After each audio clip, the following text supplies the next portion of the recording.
Hey guys, welcome to JPT. I'm Carson G. I'm Maximus J. And this is Just Plain Tech. Presenting the Protoss Space Pickle. Actually, it's my PSP. And I absolutely love this thing. I got it like a year ago. It's one of the... was made by PlayStation. I know the Vita's out and the PS5. Otherwise known as the wireless router console for what it looks like. It looks like a Switch. Anyways, I use this for everything. I've shoved a whole bunch of, oh goodness, videos on it for like the long drives to vacation spots. It runs off of UMDs, the weird Mini CDs. discs with sleeves. Gonna avoid scratching, am I right? Anyways, I absolutely adore this thing, but dang it! Don't you hate proprietary things, Carson? Oh yeah, why do you think I use Linux? Yes. Now, I don't know if there's Linux for this. We have the second best thing. You saw it with the Wii. Homebrew. Homebrew! We're gonna homebrew this baby!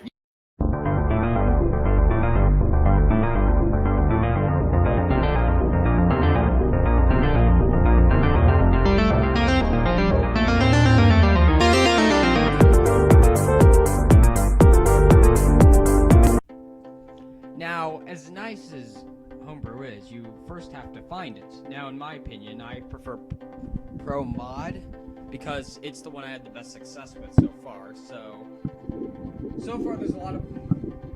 You could pick anything like Pro C. For this case, I'll look up that because it's the easiest to find.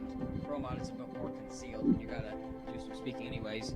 It's not that hard. Just go into your web browser and look up Pro C.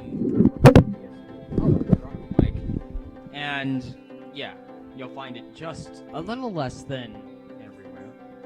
And all you gotta do is scroll down. Where's the link? Why don't you give me the link? Alright, there's 6.61. That's nice. Just give it to me. And you get it in a nice little zip file. Now, you'll have it at PSP, and in there, it has literally everything stored. So, what you want to do is, first you want to attach your PSP. You can do this by simply turning it on and plugging a USB in. Plug it in. In a moment. It starts into USB mode, and you'll extract them. 64 gigabyte volume, because you can use SD with this. And click extract.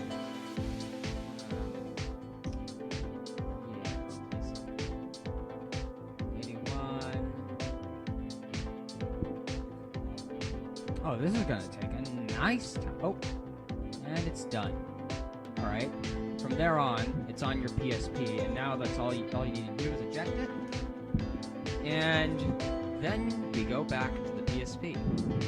Okay, now as much as I like the PSP, this is mine by the way, so, yes you can play your UMDs and I love them, but let's say I wanted to sideload a Commodore emulator onto here, well, it's unsigned and it can't start. Because, oh, you know, PlayStation just simply doesn't want you running unsigned stuff. Like some other definitely not Apple. Anyways, if only there was a way I could just get it to work, so I could play my favorite emulators. Oh yeah, this is totally not signed, by the way. Alright. Now, all you have to do is go to the game section in your memory stick and scroll down. I'm having fun. Oh, here it is. I'd start with update. CIPL flashers if you want to do it permanently, but on the 3000 models it's not supported. This is a 3001.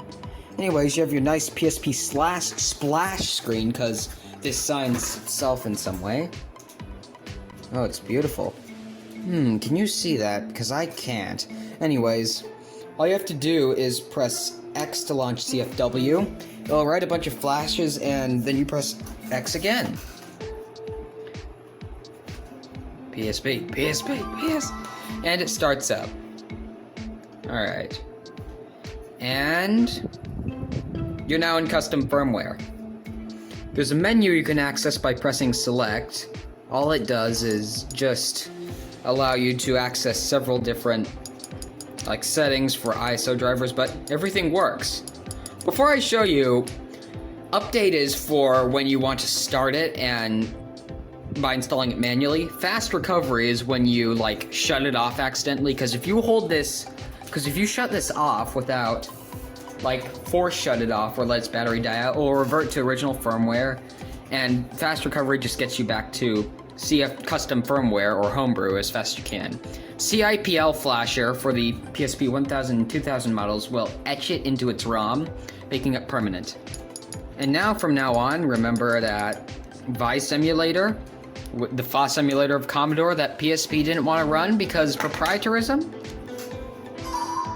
Kaboom. It runs. Now we just gotta give it a moment to boot, and sometimes it takes a little bit longer, sometimes not, but I mean, I'm running it from a memory card, but after a while,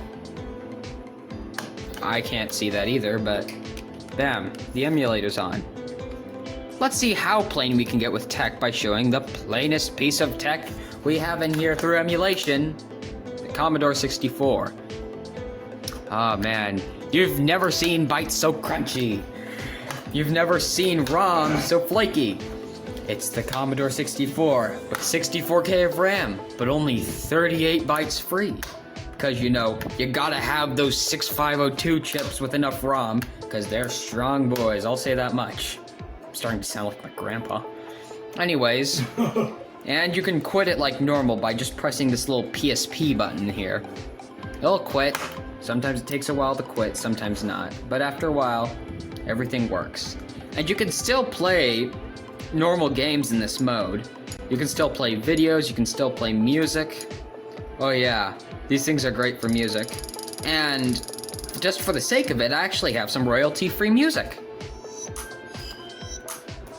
Ah yes.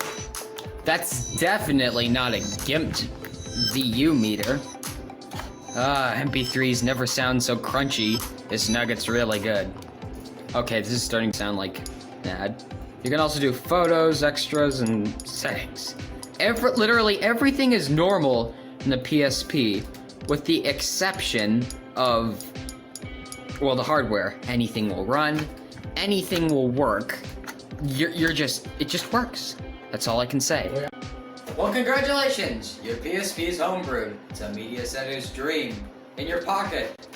Well, it's not pocket-sized. Well, But who cares? It works. hey, I put my 3DS in my pocket, and is it meant to really go in a pocket? Not really, but But it does anyway. you know.